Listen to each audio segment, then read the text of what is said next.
بسم اللہ الرحمن الرحیم الحمدللہ رب العالمین والصلاۃ والسلام علی رسولہ الکریم اما بعد. آج بتاریخ 2 فروری سن 2026 گروپ سوال شیخ مقصود حفیظہ اللہ سے جوابات سیریز SMS 574 نشر ہونے جا رہی ہے. امید کے بغور سماعت فرمائیں گے. گروپ نمبر 10 شروع کرتے ہیں. شیخ محترم پہلا سوال ہے. ساتھی پوچھتے ہیں شیخ محترم ہمارے ملک میں جیسے کہ بسنت وغیرہ کی چھٹی دی جاتی ہے یعنی پبلک ہالیڈے ہوتی ہے اس دن, تو بہت سارے لوگ جو ہے نا گھر کے چھتوں پر ایک رواج ہے وہاں پر پتنگ وغیرہ اڑاتے ہیں سب مل کر دوست و احباب. تو کیا اس طریقے کا یہ عمل پتنگ وغیرہ اڑانا جائز ہوگا یا نہیں ہوگا؟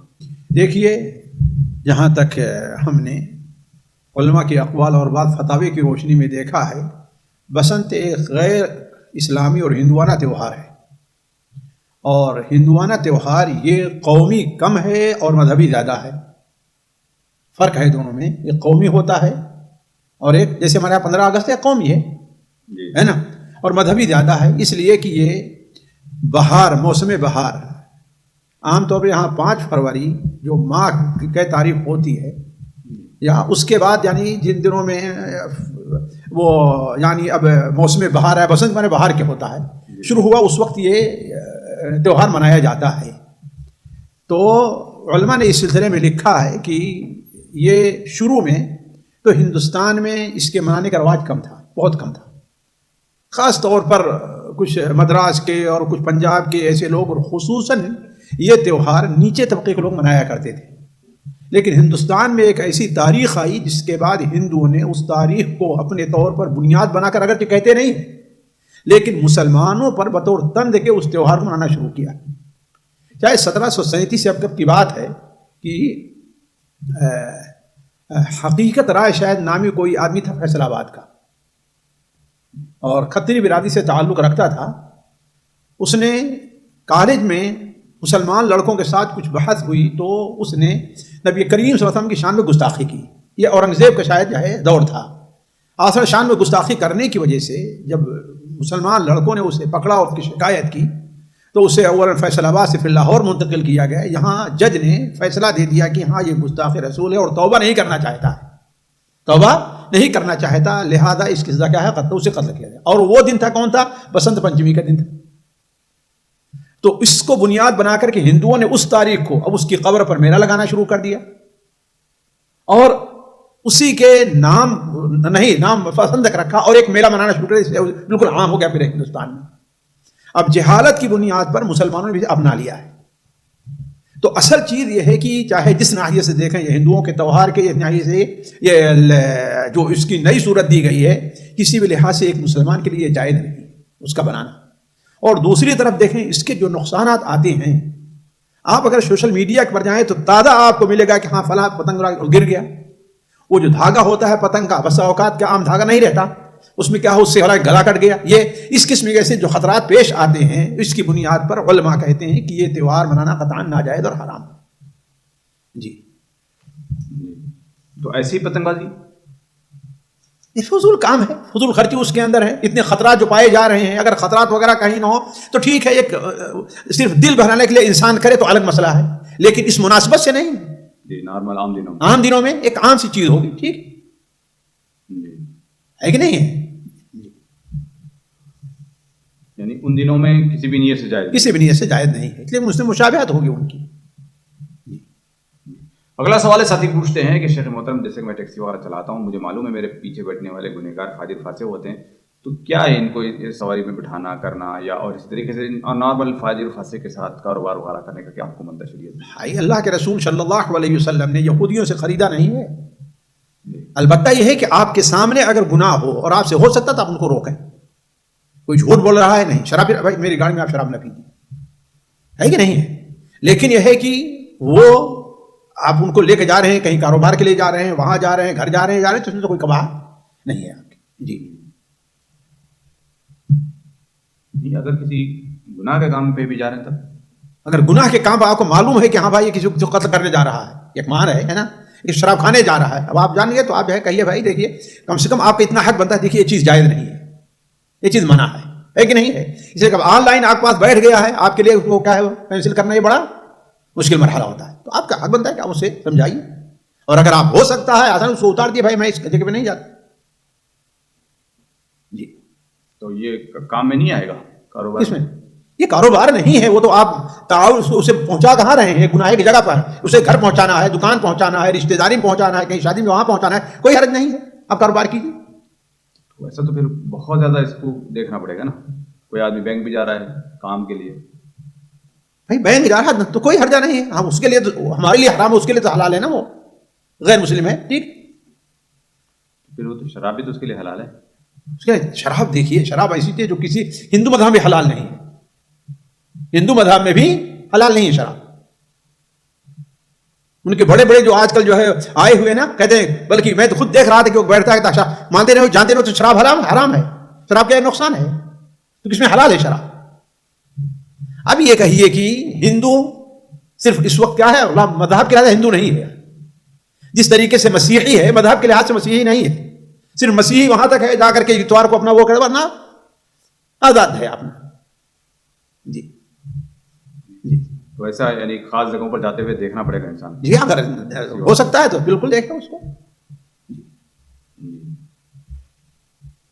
اگلا سوال ہے, ساتھی پوچھتے ہیں کہ شیخ محترم کے داڑھی نہیں رکھنے پر کوئی انسان جہنم تک جا سکتا ہے, یا داڑھی پر سوال کیا جائے گا داڑھی نہ رکھنے پر کیا آخرت میں سزا ملے گی؟ بھائی دیکھیے, اللہ کے رسول صلی اللہ علیہ وسلم نے صراحتاً داڑھی رکھنے کا حکم دیا ہے, اور وہ لوگ جو داڑھی مڈاتے ہیں ان کی مشابہت سے اللہ کے رسول نے منع کیا ہے کہ نہیں؟ اللہ کے رسول نے منع کیا ہے. اب یہ دونوں چیزیں جو ہیں وہ کیا ہیں, اس کی حرمت کے لیے کافی. اب چونکہ آپ اللہ کے رسول کی مخالفت کر رہے ہیں, اس لیے اللہ تعالیٰ اس متعلق آپ سے متعلق سوال کرے گا آپ سے. اسی لیے علماء نے جیسے امام ابن حزم رحمہ اللہ ہیں, شیخ اللہ ابن تیمیہ ہیں, لوگوں نے اجماع نقل کیا ہے کہ علماء کا ائمہ کا اس بارے میں اجماع ہے کہ داڑھی مڈانا کیا ہے, حرام ہے. اب یہ حرام کبیرہ ہے یا صغیرہ ہے, اس سلسلے میں علماء کیا ہیں, متردد ہیں. کچھ شیخ ابن باز کو میں فتویٰ پڑھ رہا تھا کہ شیخ ابن باز کہتے ہیں کہ بعد ناحیے سے دیکھو تو کبیرہ ہے, یہ غیر کو مشابہت ہے, غیر مشابہت کو ملعون قرار دیا گیا ہے نا. اور بعد ناحیے سے دیکھو تو یہ کیا ہے, صغیرہ ہے, اس لیے متردد نظر آتے ہیں. لیکن اگر کوئی شخص اس لیے داڑھی مڈاتا ہے کہ دیکھا کہ ہاں فلاں گانے والا ہے, فلاں فاسق, اس کی مشابہت بھی کیا تھا, لیکن کبیرہ ہو جائے گا. لیکن ایسے گاؤں میں علاقے میں ایک عام رواج ہے, لوگ توجہ نہیں, ہمارے اور آپ کے یہاں بہت سے دیہات وغیرہ کے علاقے میں ہے نا, تو اس میں تو کبیرہ انشاءاللہ نہیں ہوگا. لیکن جہاں تک گناہ کا تعلق ہے وہ گناہ ہے. اللہ تعالیٰ سمجھے اس متعلق بات پرس کر سکتا ہے, معاف کرے تو معاف کرنا جو ہے اللہ تعالیٰ غفور الرحیم اور عزیز الحکیم ہے. جہنم بھی جانے کا سبب بن سکتی ہے, بالکل بن سکتی ہے, لیکن کوئی خاص عذاب اس کے لیے متعین نہیں ہے میرے علم کے مطابق. صرف یہ ہے کہ اللہ کے رسول کی کیا ہے, یہ مخالفت ہے. یہ چھوٹی داڑھی رکھنے والے لوگ وہ بھی اس حکم میں آئیں گے؟ بھائی چھوٹی داڑھی کی کئی حیثیت ہوتی ہے. ایک تو یہ ہے کہ ایسا لگتا ہے بس ایک ہفتہ گزر گیا, انہوں نے شیو نہیں بنائی ہے, یہ داڑھی کوئی داڑھی نہیں ہے. اور ایک ہے جیسے احناف کا مذہب ہے کہ ہاں بھائی ایک مشت کے بات کاٹ دو تو انشاءاللہ اس پر کوئی, اس لیے کہ انہوں نے کسی چیز پر اپنی بنیاد رکھی ہے. اگرچہ ہم اس کو ناجائز کہتے ہیں, لیکن ایک اس کی بنیاد پر ہم ان کو فاسق اور فاجر نہیں کہہ سکتے. جی اگلا سوال ساتھی پوچھتے ہیں, شیخ محترم بعض حضرات ہمارے پاس کہتے ہیں کہ یعنی نہیں عن المنکر کا کام جو ہے نا کبھی کبھی یعنی حرام ہو جاتا ہے, جائز نہیں ہوتا, جب اگر اس کا فائدے کے بجائے نقصان زیادہ ہو جائے. یہ جہالت کا فتویٰ ہے, یہ جاہل کا فتویٰ ہے. ایک آدمی شرک کر رہا ہے, ہم کہیں کہ تم شرک نہ کرو, اس سے بڑا گناہ ہو جائے گا, تم بڑا گناہ ہو جائے گا, ہمارا گناہ ہو جائے گا, غلطی اس کی ہے, وہ کیوں نہیں. آخر یہ مکہ کے مشرکین اللہ کے رسول صلی اللہ علیہ وسلم کے ضد پر آئے کہ نہیں, آپ کو قتل کرنے کے آپ نے منع کر دیا, چھوڑ دیا. ایک ایسی چیز جس کے میں مؤخر کرنے کی گنجائش ہے, اس کو مؤخر, جیسے آپ صلی اللہ علیہ وسلم نے خانہ کعبہ کو اس کی بنیاد پر نہیں رکھا تو ٹھیک ہے. لیکن ایک آدمی نماز, بھائی نماز پڑھو تم, اب اگر جو ہے وہ کہے میں نماز نہیں پڑھوں تو اس کا معاملہ ہے, ہمارا حق بنتا ہے ہم اس کو پہنچائیں. یہ بات مطلب وہ پتا ہے کہ یہ نماز کے لیے بولیں گے تو نماز کا مذاق اڑائے گا, یہ ٹھیک ہے, اڑائے اس کی بات نہ ہے. پھر بھی بولیں گے لیہلک من ہلک عن بینہ ویحیی من حی عن بینہ, لیہلک من ہلک عن بینہ, اسے ہم کہیں گے دیکھو یہ بہت بڑا خطرے کی بات ہے. مذاق اڑانا کیا ہے, یہ اس تمہارے نماز چھوڑنے کے طریقے سے بھی کفر کی بات ہے. جی اگلا سوال ساتھی پوچھتے ہیں, سورہ نساء کی ایک آیت کی تفسیر کیا ہے, جان بوجھ کر ارادہ کر کے گناہ کرنا, کیا اس میں کوئی معافی نہیں ہے اگر انسان نفسانی خواہشات کی وجہ سے جان بوجھ کر اگر گناہ کرتا ہے؟ تو کون سی آیت ہے, میرے ذہن میں نہیں آ رہی ہے. دیکھیں جو آیت آتی ہے نا تو اس کو بتا دیں, دیکھتے ہیں. جی اگلا سوال ساتھی پوچھتے ہیں، شیخ محترم کچھ ہمارے ساتھی کہتے ہیں کہ اگر کسی نے اصول ثلاثہ، کتاب التوحید، عقیدہ واسطیہ، عمدۃ الاحکام، بلوغ المرام، اصول السنہ جیسی کتابوں کی اگر نہیں پڑھا تو وہ صحیح اہل حدیث یا سلفی نہیں ہو سکتا ہے. یہ کتابوں کے لکھنے سے پہلے یا عام ہونے سے پہلے لوگ سلفی اہل حدیث تھے کہ نہیں تھے؟ جی ہمارے ہندوستان میں لوگ اہل حدیث تھے. آپ نے بچپن اصول ثلاثہ کا نام سنا تھا اپنے مدرسے میں؟ نہیں سنا تھا. یہ بالکل بیوقوفی کی بات ہے. یہ اصل چیز کیا ہے؟ کتاب و سنت کی پیروی ہے منہج سلف کے اوپر، ہے کہ نہیں ہے؟ کتاب متعین نہیں. ہندوستان میں کیا ہے، وہ جو ہے یہ کتاب ہے تقویۃ الایمان لوگ پڑھتے ہیں، ہے نا. اسی طریقے سے دستور المتقی یہ کتابیں پڑھتے تھے.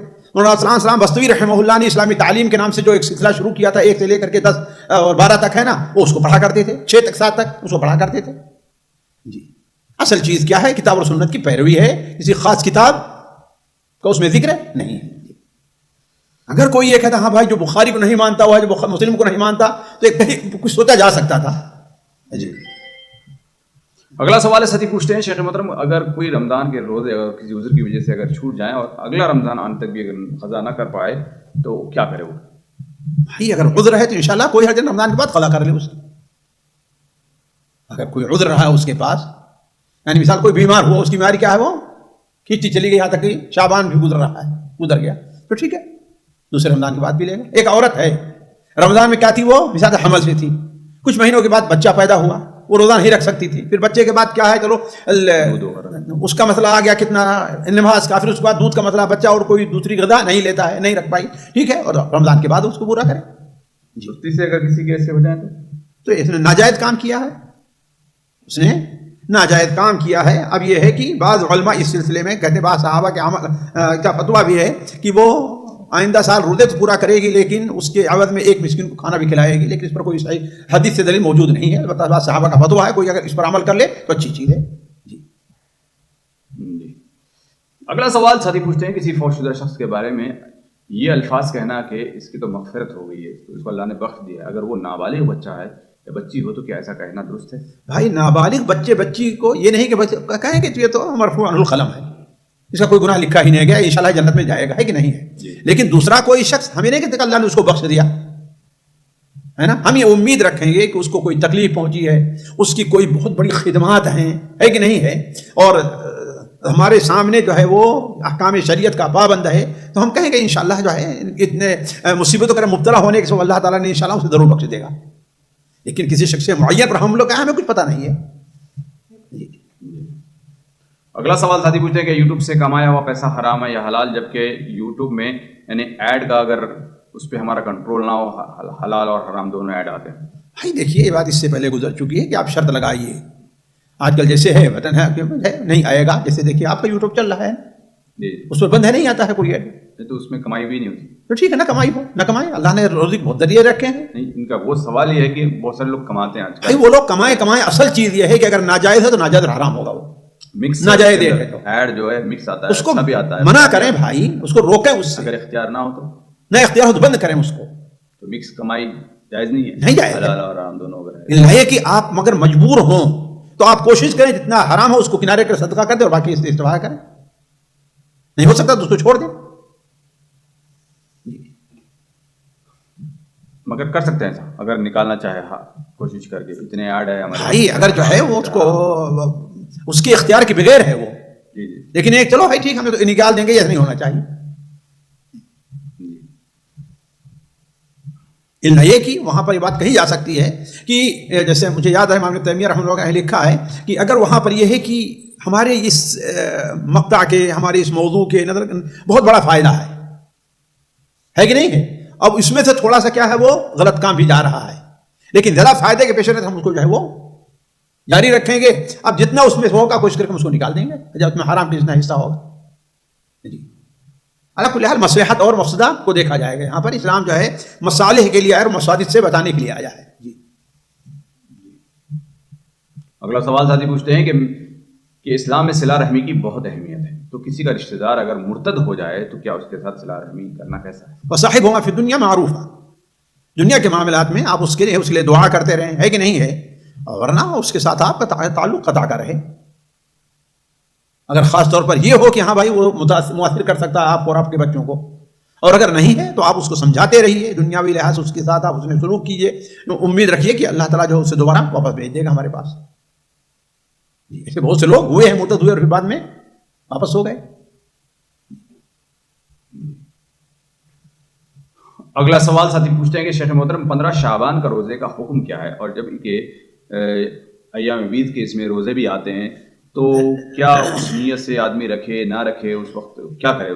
بھائی دیکھیے، اصل یہ ہے کہ خاص کر کے 15 شعبان کا روزہ نبی کریم صلی اللہ علیہ وسلم کسی صحابی سے ثابت نہیں ہے۔ وہ حدیث جو سنن ابن ماجہ میں حضرت علی رضی اللہ تعالیٰ عنہ کی ہے، اسحاق ابن ابی سبرہ ایک سخت ضعیف، بلکہ اس حدیث کو موضوع تک علماء نے کہا ہے، وہ ایک حدیث جس سے دلیل نہیں لی جا سکتی۔ اور دوسری چیز، جہاں تک ایام بیت کا روزہ ہے تو سوال یہ ہے کیا وہ ایام بیت کا روزہ ہمیشہ رکھا رہتا ہے یا شعبان 15 شعبان کی مناسبت سے رکھ رہا ہے؟ 15 شعبان کی مناسبت سے رکھ رہا ہے، جس کا مطلب کیا ہے؟ وہ اسی لیے رکھ رہا ہے، یہ چیز جائز نہیں ہوگی۔ لیکن اگر وہ ہمیشہ رکھتا ہے 3 دن کے روزے، یا جب اسے موقع ملا اس نے 3 دن کا روزہ رکھ لیا، ہوتا ہے نا بس اوقات بعد لوگ مشغولیت ہوتی ہے، کام ہوتا ہے نہیں، لیکن جب موقع ملا انہوں نے 3 دن کا روزہ رکھ لیا تو ٹھیک ہے، وہ رکھ لے۔ البتہ بعض لوگوں کو یہاں پر واضح کر دوں کہ ایک شبہ یہ پیش کیا جاتا ہے کہ صحیح مسلم میں وہ جو روایت ہے حضرت عمران ابن حسین رضی اللہ تعالیٰ عنہ کی، کہ آپ نے ایک شخص سے پوچھا کہ اسمت سرر ھذا الشہر، سرر کے معنی اصل میں جو ہے، ان لوگوں کو غلطی ہو رہی ہے، ہمارے بعض غربا اہل حدیث کو بھی غلطی ہوئی ہے۔ سرر کا معنی، سرار کے معنی چھپنا ہوتا ہے، شہر مہینے کا آخر ہوتا ہے۔ بعض علماء جیسے قیلہ سے امام نووی وغیرہ روایت کیا، قیلہ من سرت، سرہ کے درمیان کے شہر ہے کہ نہیں ہے؟ تو اصل چیز یہ ہے کہ وہ شخص ایسا تھا جس کی یہ عادت تھی کہ مہینے کے آخر میں روزہ رکھتا تھا۔ اور آپ جانتے ہیں کہ آپ نے ارشاد فرمایا ہے کہ لا تقدموا رمضان بصوم یوم او یومین الا یہ کہ کوئی آدمی کان یصوم صوما فیصومہ، رمضان سے پہلے شعبان کے آخر کا روزہ رمضان کے استقبال کی نیت سے نہ رکھو۔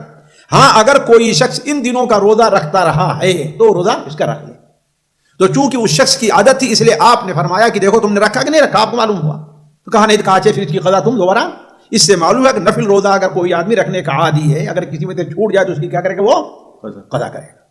اور اگر مان لیا جائے ان علماء کا قول جو میرے نزدیک ضعیف ہے، میں اس کو قبول نہیں کرتا، لیکن ان کی بنیاد پر میں کہہ رہا ہوں کہ اگر کوئی شخص جو ہے ایام بیت کا روزہ رکھنے کا عادی تھا تو ٹھیک ہے، وہ شعبان میں رکھے، کون اس کو منع کرتا ہے؟ منع کر کوئی وجہ نہیں ہے منع کی، اس لیے کہ وہ شعبان کے 15 کی وجہ سے نہیں رکھ رہا ہے، کس وجہ سے رکھ رہا ہے؟ ایام بیت کی وجہ سے رکھ رہا ہے، اس کی عادت ہے۔ تو اس طریقے کا جواب دینا کیسا ہے کسی کو بھی کیا ڈائریکٹلی کہ 15 شعبان کا روزہ رکھ سکتے ہیں، چلو نیت ادھر کی ایام بیت کی کر لو؟ تو ایام بیت کہاں رکھا اس نے صرف 15 شعبان کا رکھا نا۔ جی تو کیا ایام بیت تو 3 دن کا روزہ ہے نا، 13، 14 اور 15 ہے، اور صرف 15 کا رکھ رہا ہے۔ جی جی اگلا سوال ساتھی پوچھتے ہیں قبلے کی طرف پیر کرنا یا باتھ روم کرنا کیسا ہے؟ پیر کرنا اس میں تو کوئی حرج نہیں ہے، اس کی کوئی ممانعت نہیں پائی جاتی ہے، بیٹھتے ہوئے سوتے ہوئے کوئی ممانعت اس کی نہیں ہے کہ قبلے کی طرف پیر نہ ہو۔ اور اگر اور شاید اس میں اللہ تعالیٰ کی طرف آسانی ورنہ انسان کیا ہے وہ مشقت میں پڑ جاتا کہ کہاں کہاں جگہ ڈھونڈنا پڑے کہ وہ جو ہے وہ لوگ قبلہ رخ ہو کر بیٹھتے ہیں، کسی کے پیر میں کوئی تکلیف، کیسے اپنا بچے گا انسان؟ البتہ جہاں تک باتھ روم وغیرہ کا تعلق ہے تو اس سے معنی سراوات وارد ہے۔ آپ صلی اللہ علیہ وسلم نے بیان فرمایا کہ لا تستقبلوا ولا تستدبروها، نہ قبلہ کا استقبال نہ استدبار کرو، ہے کہ نہیں؟ تو یہ تو منع ہے۔ اب اہل علم کا ایک لمبا اختلاف ہے، کچھ لوگ کہتے ہیں یہ بنیان میں، اور کچھ لوگ کہتے ہیں یہ کہاں ہے، باہر کے لیے ہے، کچھ لوگ کہتے ہیں ہر جگہ کے لیے ہے، کچھ لوگ کہتے ہیں کہ استدبار نہیں ہو سکتا البتہ استقبال ہو سکتا ہے۔ تو علی کل حال اصل یہ ہے کہ ہر چیز منع ہے، جہاں پر بھی ہو، چاہے گھر میں ہے گھر سے باہر ہے۔ جی جمہور یہی کہتے ہیں؟ جمہور کا مجھے یاد نہیں ہے، البتہ یہ ہے کہ علماء اہل حدیث زیادہ اسی طرف گئے ہوئے ہیں کہ چاہے گھر کے اندر ہو یا باہر ہو۔ جی اور اس کی دلیل یہ بھی ہے، ابو ایوب انصاری جو حدیث نقل کرتے ہیں کہ ہم شام آئے تو دیکھا کہ ہمارا قبلہ باتھ روم یہاں کیسے پہلے بنے ہوئے تھے قبلے کی طرف، تو ہم اس سے پھر جاتے تو استغفار پڑھتے تھے، یعنی ہم کوشش کرتے تھے کہ ہم کیا ہے قبلہ نہ بیٹھیں اور استغفر اللہ کی ہم سے بسا اوقات مجبوراً چیز ہو رہی ہے، حالانکہ وہ گھر ہی کا معاملہ تھا۔ جی اچھا، جو جائز وہ تھے ان کی کیا دلیل ہے؟ اب ان کے ہے کہ اللہ کے رسول صلی اللہ علیہ وسلم کو ایک بار کسی نے دیکھا کہ بیت المقدس کا ہمارے خیال سے پیٹھ کیے ہوئے رکیے آپ قضائے حاجت کر رہے تھے، تو بسا اوقات ہوتا ہے کہ انسان کی حاجت ضرورت کوئی ایسی مناسب جگہ نہ ملی، اور ہمیں یہ فرق کرنا چاہیے کہ اللہ کے رسول صلی اللہ علیہ وسلم کے عمل کے مقابلے میں آپ کا قول زیادہ حجت ہے، اس لیے کہ عمل میں خصوصیت کی کوئی مجبوری کی دلیل ہو سکتی ہے لیکن قول میں نہیں. اسی لیے علماء کہتے ہیں جہاں قول اور فعل میں تعارض ہوگا کس کو مقدم کیا جائے گا؟ قول کو. جی تو اگر کہیں مجبوری اگر آ جائے کسی کو گھر وغیرہ بنانے میں تو کیا حکم بنتا ہے؟ بالکل گھر بنانے میں مجبوری آ جائے، مثال کے طور پر پلان ہے، سیٹ نہیں ہو رہا ہے، ہاں تو ٹھیک ہے، نہیں دائیں بائیں کر لے وہ تو ہو سکتا ہے آسانی سے، ایسے میں اعلان کر دے بھائی بسا اوقات ایسا رکھنے کا کہ ایسے کر دے، ایسے بجائے ایسے کر دے، ٹھیک ہے. اچھا تو انڈیا میں اتنے 1000 کلومیٹر دور کیسے کرے گا آدمی؟ انڈیا میں قبلہ نہیں معلوم لوگوں کو؟ معلوم ہے تو ادھر بھی جاؤ، مشرقی مغربی لگتا ہے نا قبلہ، پورا مغربی قبلہ ہے.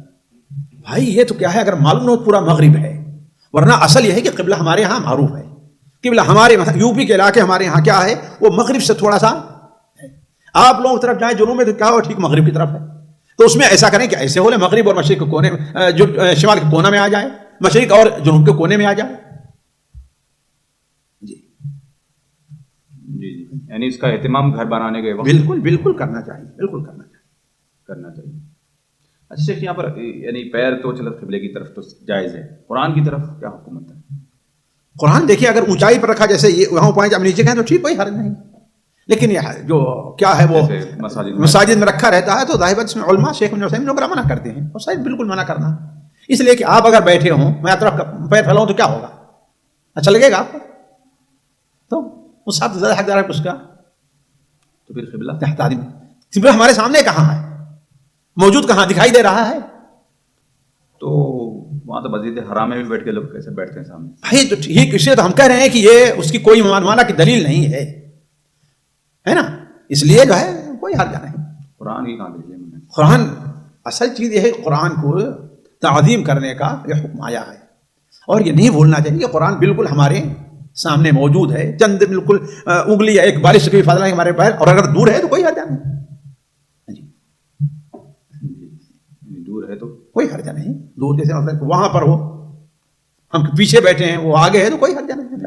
مسجد حرام کے صحن میں کیا حکم ہے، کیا کہیں گے آپ؟ کریں آدمی قبلے کی طرف نہیں کریں؟ دیکھیے کرنا الگ بات ہے، ہم نہیں کرتے، ہم کو نہیں اچھا لگتا، لیکن یہ کہ ہم کوئی جائز نظر کو حکم لگا دیں یہ نہیں ہو سکتا، اس کے لیے کوئی دلیل ہونی چاہیے. بسا اوقات ایک چیز ہے انسان بطور احتیاط کے اپنے طور پر، یعنی اس کسی کا عمل حجت نہیں ہے، دکھ رہی ہے تو پھر اہتمام ہم لوگوں سے نہیں کہتے، ہم اپنے طور پر نہ کہیں لیکن لوگوں سے نہیں کہیں گے. کیوں نہیں کہیں؟ کہہ رہا ہوں بھائی وہ اس لیے اس کے لیے کوئی دلیل ہونی چاہیے. یہ احترام دلیل نہیں ہے اس میں کون سی بے حرمتی میں نہیں قرآن کے لیے جیسے اصل میں دیکھیے قرآن ایک ہمارے قبلہ، اس میں کیا بے حرمتی مجھے نہیں سمجھ میں آتا کیا بے حرمتی. کعبۃ اللہ تو عظیم، ٹھیک ہے کر لیا کیجیے، لیکن کوئی حکم لگا دیں اس کے لیے دلیل چاہیے. ہاں جی. اگلا سوال ہے ساتھی پوچھتے ہیں کہ قرآن پاک نبی کریم صلی اللہ علیہ وسلم پر نازل ہونے سے پہلے کہاں تھا؟ لوح محفوظ میں تھا. جی لوح محفوظ. جی اگلا سوال ہے ساتھی پوچھتے ہیں جنات اور شیاطین میں کیا فرق ہے، اور کیا جنات کے پاس طاقت ہے کہ کسی کو مارنے کی یا گھر سے پیسہ وغیرہ چوری کرنے کی کوئی طاقت ایسی اللہ رب العالمین نے دی ہے انہیں؟ بھائی جنات اور شیطان دونوں ایک نائے سے ایک ہیں کہ دونوں ہی آگ سے بنائے گئے ہیں، جی ہے نا. فرق یہ ہے کہ شیطان ابلیس کی اولاد ہے، اور جنات جہاں ہیں کہ وہ ان کا ابو الجان ہے. اس کو اس طریقے سے فرق سمجھیے کہ ایک مسلمان ہے اور پورے عام انسان ہے کہ نہیں ہے، امت عرب ہیں اور ایک عام انسان ہے. اس طرح فرق یہ ہے کہ شیطان میں جو ہیں وہ سارے کے سارے وہ کافر اور فاسق فاجر ہیں. البتہ جناتوں میں دونوں قسم کے لوگ ہیں، مومن بھی ہیں اور کافر بھی ہیں. دوسرے سوال کا جہاں تک تعلق ہے، جی ہاں، اس لیے کہ جب ایک انسان کسی دشمن اسے قتل کر سکتا ہے، اگر سامنے والا اس کے پاس وہ جو ہے جیسے اذکار ہیں اور اس کے ہیں وہ طاقت نہیں ہے تو ان کو نقصان ہی پہنچا سکتا ہے اور چوری بھی کر سکتا ہے، جیسا کہ حدیثوں میں تو اس کی بات حضرت ابو ہریرہ کا معاملہ ہے، حضرت ابی بن کعب کا معاملہ ہے کہ ان کے گھر سے شیطان جو ہے وہ چوری کر رہا تھا، انہوں نے پکڑ لیا تو چوری بھی کر سکتا ہے. اسی لیے تو ہمیں یہ حکم دیا گیا ہے کہ ہم دروازہ کیا کریں، بند کریں. اور اللہ کا نام لے لیں. جی جی یعنی لوگوں کو کبھی کبھی ایسا ہوتا ہے کہ کسی پہ اپنے دوسرے لوگوں پر شک کرنا شروع کر دیتے، یہ بھی امکان رکھنا چاہیے ہاں، یہ بھی ایک امکان ہو سکتا ہے. کہ جنہ چوری کر لیں. ہاں، ہو سکتا ہے اس کا امکان. جی مگر ایسا عام تو نہیں ہے. دیکھیے بعض لوگوں کے یہاں بالکل عام ہے.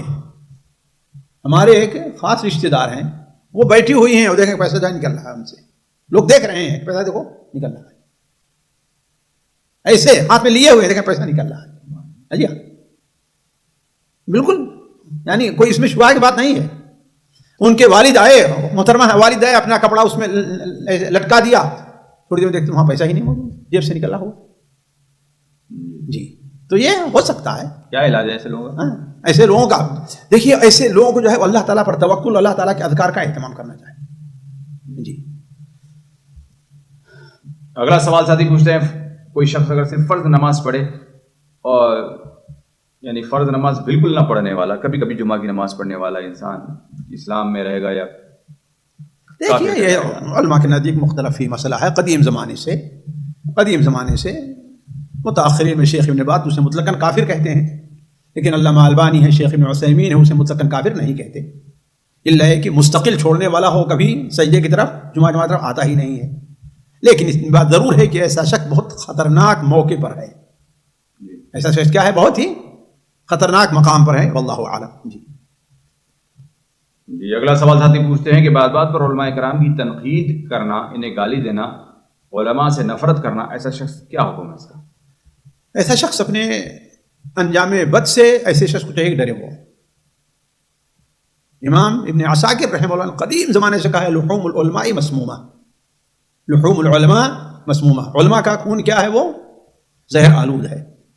اور قدیم زمانے سے ایسے بہت سے حادثات ہیں. خود میں نے ایک شخص کو دیکھا ہے، ایک شخص کو ہم نے دیکھا ہے، فیض عام کے ایک شیخ الحدیث کو اس نے سب سے پہلے داڑھی میں اور مارا جائے، اسے نکالا گیا ہے. جانتے ہیں دلی میں وہ لڑکیوں کا کاروبار کرتے ہوئے پکڑا گیا. آپ سوچیں،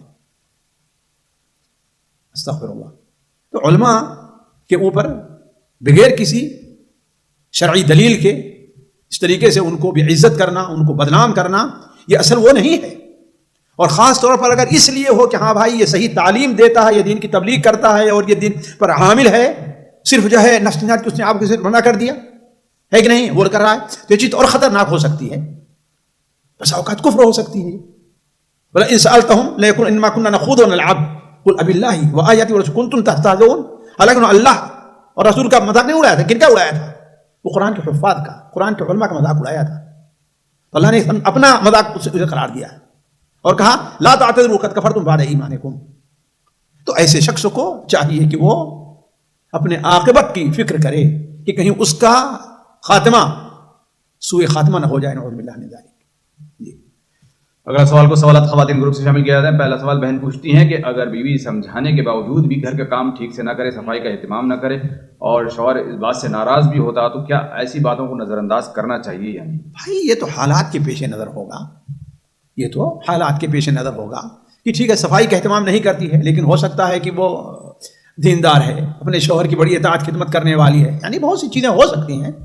لا يفرق مؤمن مؤمنة ان كره منها خلقا رضي منها آخر، ہے کہ نہیں ہے؟ تو یہ حالات کے پیش نظر ہوگا. اگر شوہر سمجھتا ہے کہ ہر اعتبار سے دین میں بھی کوتاہی کرتی ہے، یہ ہے وہ ہے، تو ٹھیک ہے، اس سے سزا بھی دے سکتا ہے، مار بھی سکتا ہے، لوگوں کو درمیان سمجھا بھی سکتا ہے، اور اگر نہ مانے تو ٹھیک ہے، اس کو حق بنتا ہے طلاق دے دے. جی علی کل حال وہ حالات کے پیش نظر ہوگا. جی اگلا سوال بہن پوچھتی ہے کہ وہ بیویاں جو لاپرواہی سے رہتی ہیں اور شوہر کی ناراضگی کی پرواہ نہیں کرتی، شوہر کی ناراضگی بیوی کے لیے کتنی خطرناک ہے اور بیوی کو کیا کرنا چاہیے کہ وہ شوہر راضی ہو جائے؟ وہ سنن ابو داؤد وغیرہ میں وہ حدیث ہے، اس کو سامنے رکھیں کہ اللہ کے رسول صلی اللہ علیہ وسلم نے ارشاد فرمایا کہ جو عورت اپنے شوہر کو ناراض کرتی ہے تو وہ جنت میں جو اس کی ہونے والی بھی حور عین ہے اس کے اوپر لعنت کرتی ہے. تو کیا کر رہی ہے؟ یہ تیرے پاس ایک مہمان کے طریقے سے تو چھوڑ میرے پاس چلا آئے گا. تو شوہر کا حق سمجھنا چاہیے کہ دنیا میں سب سے بڑا حق ہے عورت کے اوپر، اللہ اور رسول کے بعد، اللہ اور اس کے رسول کے بعد سب سے بڑا حق شوہر کا ہے.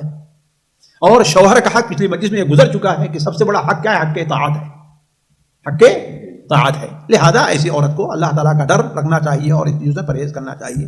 واللہ اعلم. سامعین کرام، ہمارے علمی اور عوامی دروس اور سوال و جواب کی مجلسوں سے آپ خود بھی مستفید ہوں اور اپنے دوست و احباب کے ساتھ بھی شیئر کریں۔ عین ممکن ہے کہ آپ کے شیئر سے کسی کی اصلاح اور آپ کے لیے صدقہ جاریہ بن جائے۔ واٹس ایپ پر اسلامک میسج حاصل کرنے کے لیے نمبر نوٹ فرمائیں: یعقوب عزیز 009665089590707۔ واٹس ایپ سوال و جواب گروپ میں ایڈ ہونے کے لیے نمبر نوٹ فرمائیں: عبدالسلام عمری 009665026272622۔ نمبر بھیجتے ہوئے نام اور پتہ ضرور لکھیں۔ اسی طرح ہمارے یوٹیوب چینل اسلامی دعویٰ کو ضرور سبسکرائب کریں تاکہ ہماری ہر نئی اور اہم ویڈیو کی اطلاع آپ کو فوری حاصل ہو جائے۔ تمام دروس، مقالات اور سوال و جواب سیریز کے لیے ہماری مشہور ویب سائٹ www.islamidawah.com کا مشاہدہ کرتے رہیں۔ السلام علیکم ورحمۃ اللہ وبرکاتہ۔